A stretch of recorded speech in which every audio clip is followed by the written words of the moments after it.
Hello, story lovers. Welcome back to my channel, Madly in Love, Part 270.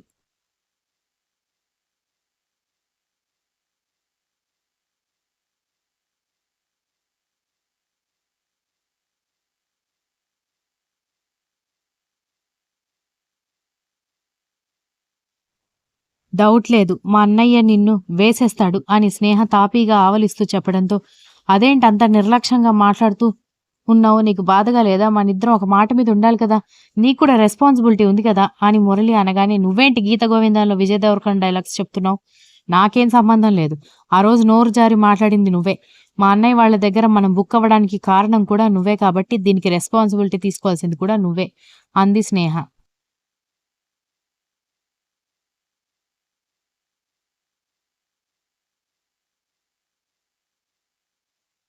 ఇది మరీ బాగుందిగా, చూడు స్నేహ, నేను ఒప్పుకుంటాను, ఆ రోజు నోరు జారి వాగి చచ్చింది నేనే కావచ్చు, కానీ మనం ఆ ప్లాన్ వేసుకుంది నీ సమస్య నా సమస్య ఇద్దరి సమస్య సాల్వ్ అవ్వడానికి అంతే. నువ్వేమీ నా కోసం త్యాగం చేయడానికి రెడీ అవ్వలేదు, నేనేమీ నిన్ను పెళ్లి చేసుకోవడానికి ప్రపోజ్ చేయలేదు, అర్థమైందా అని అడిగాడు మురళి. చూడు, అన్నయ్య అడగాలనుకుంటే చుట్టూ ఎవరున్నారు, ఇంట్లో ఏం జరుగుతుంది, ఇలాంటి విషయాల గురించి అన్ని ఆలోచించే మనిషి కాదు. అడగాలనుకున్నది మొహం మీదే అడిగేస్తాడు. ఆ తర్వాత పరిణామాలు ఆ తర్వాత, కాబట్టి నువ్వేం టెన్షన్ పడకు. మన మాటలు విన్న వెంటనే నీతో ఈ విషయం మాట్లాడలేదంటే ఆ విషయం గురించి ఇంకా మాట్లాడ్డు అని అర్థం.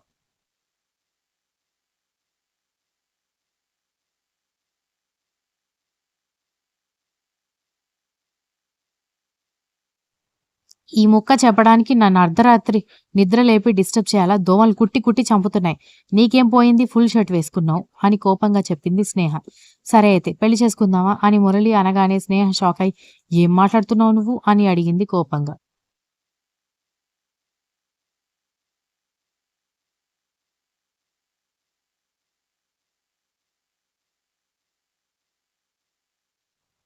అరే ఇది మరీ బావుంది. ఇప్పుడేంటి? నేను చేయని దొంగతనాన్ని నేనే చేశానని నాతోని ఒప్పించేలా ఉన్నారు మీరు. నాకు తెలీదు అంటుంటే వినిపించుకోరేంటి? నాకు నిద్రొస్తుంది. అందులో పిల్లాడు మధ్యరాత్రి పాల కోసం లేపుతూ ఉంటాడు. 2 ఏళ్లయినా కూడా వాడు పాలు మానేయడం లేదు అని సౌజన్య నిద్రపోవడానికి ట్రై చేస్తున్నట్టు నాటకం ఆడింది. సౌజన్య, మర్యాదగా నిజం చెప్పు. మూడో కంటికి తెలియకుండా ఆ నెక్లెస్ మా చెల్లికి ఇచ్చేసి నేనొస్తాను. కానీ నువ్వు ఇదే ఓవర్ యాక్షన్ కంటిన్యూ చేస్తే రేపు ఉదయాన్నే అందరి ముందు పంచాయతీ పెడతాను అన్నాడు ప్రవీణ్.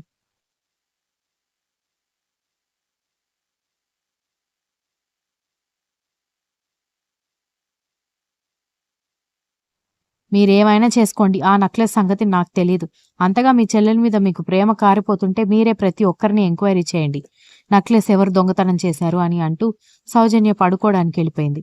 ప్రవీణ్ కోపంగా ఆలోచిస్తూ వెంటనే పూజ జ్ఞాపకం రావడంతో వెళ్లి పూజ రూమ్ డోర్ కొట్టడంతో నవీన్ గురించి ఆలోచిస్తున్న పూజ తల్లి నిద్రపోవడం గమనించి వచ్చి డోర్ ఓపెన్ చేసి బావగారు కనిపించడంతో, ఏంటి బావగారు ఈ టైంలో వచ్చి డోర్ కొట్టారు అని అడిగింది పూజ.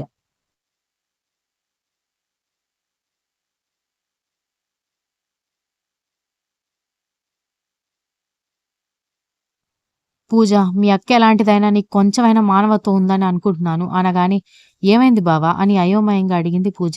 దక్ష దగ్గర మిస్ అయిన నెక్లెస్ కొట్టేసింది మీ అక్కే కదా అని ప్రవీణ్ అడగడంతో పూజ ఒక్కసారిగా షాక్ అయిపోయి, ఏంటి బావ ఎంత స్ట్రైట్గా అడిగేశాడు అని అనుకుంటూ, బావా ఉదయం ఎంగేజ్మెంట్లో గొడవైంది ఆ నెక్లెస్ గురించి మాట్లాడుతున్నావా, కానీ కర్ణగారు ఆ నెక్లెస్ తీసుకొచ్చి ఇచ్చేశారు కదా అని అడిగింది.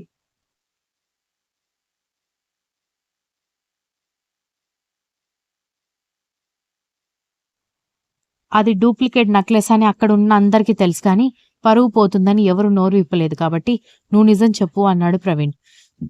దక్ష ప్రశ్నల మీద ప్రశ్నలు వేస్తూ ఉండడంతో చిరాకు పుట్టిన శాడిస్ట్ బాబు ఒక్కసారిగా ఆమె నడుం పట్టుకుని గాల్లోకి ఎత్తి, మమ్మీ ఇదిలాగే బుర్ర తింటా ఉంటుంది, మీరు రెస్ట్ తీసుకోండి, ఎంగేజ్మెంట్ పనుల్లో బాగా అలసిపోయారు కదా, దీనికి ఎలా సర్ది చెప్పాలో నేను చూసుకుంటానంటూ తీసుకుని వెళ్ళిపోవడంతో కొడుకుని చూసి నవ్వుకున్నారు శాంభవి మోహన్ రామ.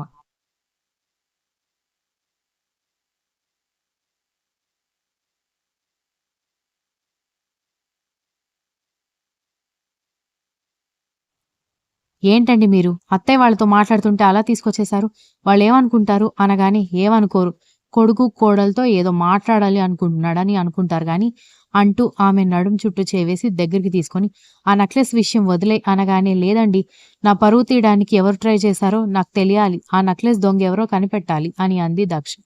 ఆ నెక్లెస్ దొంగ ఎవరో కనిపెడుతూ నువ్వు కూర్చుంటే మనకి పిల్లల్ని కనిపెట్టేదెవరు అని అన్నాడు శాడిస్ట్ బాబు.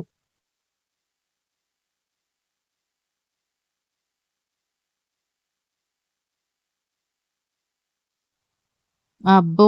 అసలైన రోజు అయ్యగారు లేకుండా వెళ్ళిపోయారు గాని, ఇప్పుడు మాత్రం భలే మాట్లాడుతున్నారు. ఆ మాటలకి ఏం తక్కువ లేదని అంది దక్ష వెటకారంగా.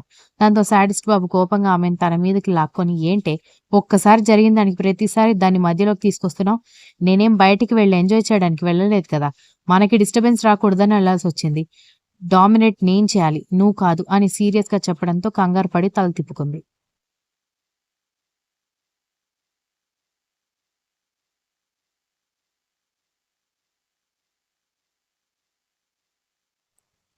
ఇక ఆ నెక్లెస్ గురించి అంటావా? ఆ నెక్లెస్ తీసింది మీ వదిన అనగానే ఆమె షాకయ్యి ఏమంటున్నారు మీరు? అని అడగడంతో నెక్లెస్ నువ్వు పోయింది అన్న రోజు మీ వదిన దొంగ చూపులు చూస్తూ దొంగతనంగా తిరగడం నేను చూశాను. వాళ్ళ చెల్లెలు పూజతో కూడా ఏదో మాట్లాడింది. కానీ ఆ అమ్మాయి ఒప్పుకోలేదనుకుంటా అనగానే లేదండి, మా వదినకి నోటి దురుసు ఎక్కువే. ఇంట్లో పెత్తనం తనకుండాలని అనుకుంటుంది కానీ ఇలాంటి పనులు చేయదు అని అంది దక్ష. అసలేమీ తెలియకుండానే నిన్నందరి ముందు బ్యాడ్ చేయడానికి ట్రై చేసింది అనుకుంటున్నావా? అంత గొడవ చేసినా కూడా నువ్వు మీ వదిన గురించి పాజిటివ్‌గా మాట్లాడుతున్నావు చూడు. నాకు చాలా ఆశ్చర్యంగా ఉంది అన్నాడు.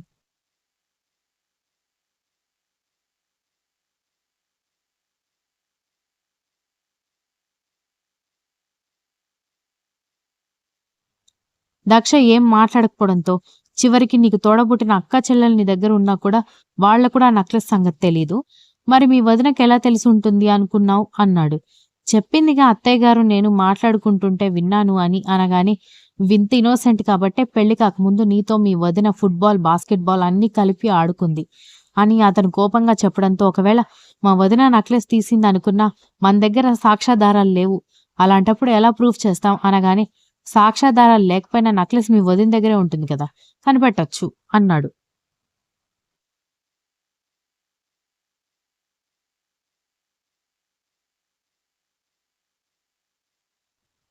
పోతే పోయిందిలెండి నెక్లెస్. అత్తయ్య వాళ్ళు కూడా నా గురించి ఏమీ అనుకోవడం లేదన్నారు కదా! మళ్ళీ ఆ నెక్లెస్ బయటపడితే మా వదినకి పోయేదేమీ లేదు. మా అన్నయ్య, మా అమ్మ, నాన్న తలదించుకోవాల్సుంటుంది అంది దక్ష. మీ పుట్టింటి పరువు కాపాడ్డానికి నువ్వు మాత్రమే ఆలోచిస్తే సరిపోదు. మీ వదిన కూడా ఆలోచించాలి. నిజం చెప్పాలంటే ఇప్పుడు నీకు పెళ్ళైంది కాబట్టి నీ పుట్టింటి పరువు కాపాడ్డం నీ మీద కంటే కూడా తన అత్తింటి పరువు కాపాడ్డం మీ వదిన మీద ఎక్కువుంది. కాబట్టి ఈ విషయాన్ని నేను అంత సులభంగా వదిలిపెట్టను.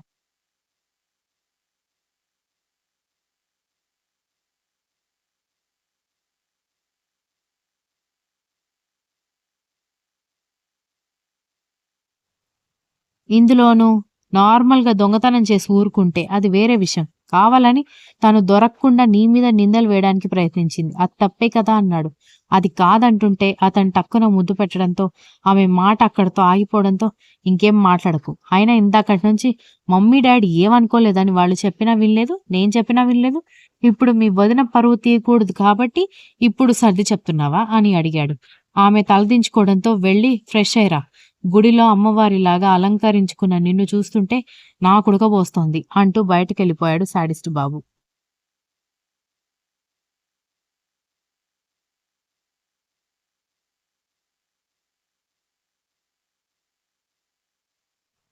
శాడిస్ట్ బాబు బయటకొచ్చి వెంటనే విరాట్, విరాజ్, వీక్ష, దీక్షిత అందరిని పిలవడంతో ఏంట్రా అని వాళ్ళు అడగడంతో దక్షకి, కావ్యకి పెట్టమనిచ్చిన నెక్లెస్ దొంగలించింది దక్ష వాళ్ళ వదిన అనగానే దీక్షిత షాక్ అయ్యి ఏమంటున్నారు? అనగానే అవును. నెక్లెస్ ఇచ్చిన మా మమ్మీ కూడా సైలెంట్‌గా ఉన్నప్పుడు మీ వదిన ఓవర్ యాక్షన్ చేసినప్పుడే నాకు డౌటొచ్చింది. నెక్లెస్ పోయిందని దక్ష నాకు చెప్పిన రోజు మీ వదిన ఇల్లంతా దొంగలాగా తిరగడం నేను చూశాను. అనగానే ఇది మీ డౌట్ మాత్రమేనా? కన్ఫర్మ్‌గా చెప్తున్నారా? అనగానే 70% కన్ఫర్మ్. 30% డౌటుంది అనగానే ఏమంటావు మీ వదిన దొంగతనం చేసి ఉంటుందా? అని అడిగాడు విరాట్. ఛాన్స్ ఉంది విరాట్. ఎందుకంటే తను నగలు చేయించుకుంటే మేమెక్కడ కుళ్ళుకుంటాము అని నాన్న, అన్నయ్య డబ్బులు తీసుకుని దాచిపెట్టుకునేదే గాని నగలెప్పుడు తను చేయించుకోలేదు కాబట్టి దానికి నగలు పెట్టుకోవాలన్న కోరిక అలాగే మిగిలిపోయింది. ఇప్పుడు దక్షకి బామ్మ, అత్తగారు నెక్లెస్ ఇవ్వడం చూసింది కాబట్టి వదినకి ఆశ పుట్టే అవకాశం ఉంది అని అంది Dikshita. Continuous. If you like the story please like, share, comment and don't forget to subscribe.